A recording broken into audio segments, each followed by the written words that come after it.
Hello ಕರ್ನಾಟಕದ ಜನತೆ, welcome back to update Kannada 360 channel. So ನಾನು ಇವತ್ತಿನ ವಿಡಿಯೋದಲ್ಲಿ ಗೃಹಲಕ್ಷ್ಮಿ ಯೋಜನೆಯ ಹೊಸ ಅಪ್ಡೇಟ್ ಅಂದರೆ 8ನೇ ಕಂತಿನ ಹಣನ ಪಡೆಯೋಕ್ಕೆ ಇನ್ನೊಂದು ಹೊಸ ರೂಲ್ಸ್ನ ಸರ್ಕಾರ ಜಾರಿ ಮಾಡಿದೆ. ಸೊ ಇದ್ರ ಬಗ್ಗೆ ಎಲ್ಲ ಡೀಟೇಲ್ ಆಗಿ ತಿಳಿಸ್ಕೊಡ್ತೀನಿ. ಮತ್ತು 7ನೇ ಕಂತಿನ ಹಣ ಜಮಾ ಆಗಿದೆ ಅಂದರೆ ಯಾವ್ಯಾವ ಜಿಲ್ಲೆಗೆ ಜಮಾ ಆಗಿದೆ ಅಂತ, ಮತ್ತು ಏನಾದರೂ ನಿಮಗೆ ಒಂದು ಕಂತಿನ ಹಣನೂ ಬಂದಿಲ್ಲ, ಪೆಂಡಿಂಗ್ ಹಣಕ್ಕೋಸ್ಕರ ಕಾಯ್ತಿದ್ರೆ ಸೊ ಅಂಥವ್ರು ಮರು ಅಪ್ಲಿಕೇಶನ್ ಹಾಕ್ಬೋದಾ ಅಂತಲೂ ತಿಳಿಸ್ಕೊಡ್ತೀನಿ.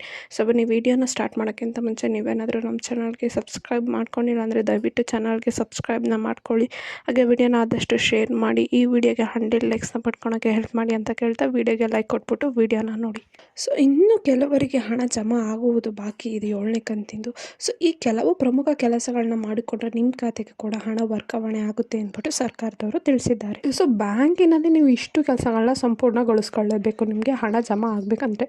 ಸೊ ನೀವು ಗೃಹಲಕ್ಷ್ಮಿ ಅರ್ಜಿ ಸಲ್ಲಿಸಿದ ನಂತರ ನಿಮಗೆ ಬ್ಯಾಂಕಿಗೆ ಹೋಗಿ ನಿಮ್ಮ ಬ್ಯಾಂಕ್ ಖಾತೆನ ಪರಿಶೀಲನೆ ಮಾಡಿಸ್ಕೊಳ್ಬೇಕು.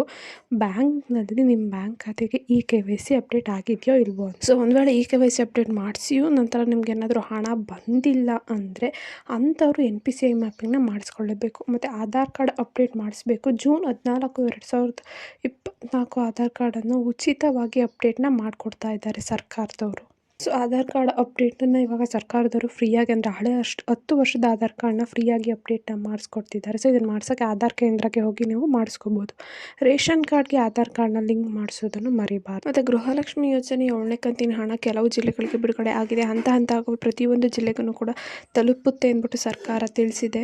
ಸೊ ಇದೇ ತಿಂಗಳು 31ರೊಳಗೆ 7ನೇ ಕಂತಿನ ಹಣ ಬಿಡುಗಡೆ ಆಗುತ್ತೆ ಅಂದ್ಬಿಟ್ಟು ಸರ್ಕಾರದವರು ತಿಳಿಸಿದ್ದಾರೆ. ಸೊ ಒಂದು ವೇಳೆ ಅಂದರೆ ನಿಮ್ಮ ಖಾತೆಗೆ ಹಣ ಜಮಾ ಆಗದೇ ಇರೋದು, ಒಂದೇನಾದರೂ ನೋಟಿಫಿಕೇಶನ್ ಬರದೇ ಇದ್ದರೆ ನೀವು ಬ್ಯಾಂಕಿಗೆ ಹೋಗ್ಬಿಟ್ಟು ಪಾಸ್ಬುಕ್ನ ಚೆಕ್ ಮಾಡಿಸ್ಕೋಬೋದು. ಇಲ್ಲಾಂದರೆ DBT ಮೂಲಕ ನೀವು ಚೆಕ್ ಮಾಡ್ಕೋಬೋದು. ಹೊಸದಾಗಿ ಅರ್ಜಿ ಸಲ್ಲಿಸಲು ಸರ್ಕಾರ ಅವಕಾಶನ ನೀಡಿದೆ. ಸೊ ಒಂದು ವೇಳೆ ರಾಜ್ಯ ಸರ್ಕಾರ ತಿಳಿಸಿರುವಂತೆ ಗೃಹಲಕ್ಷ್ಮಿ ಯೋಜನೆ ಅಪ್ಲಿಕೇಶನ್ ಸಲ್ಲಿಸುವ ಪ್ರಕ್ರಿಯೆಯಲ್ಲಿ ನಿರತರಾಗಿದ್ದಾರೆ.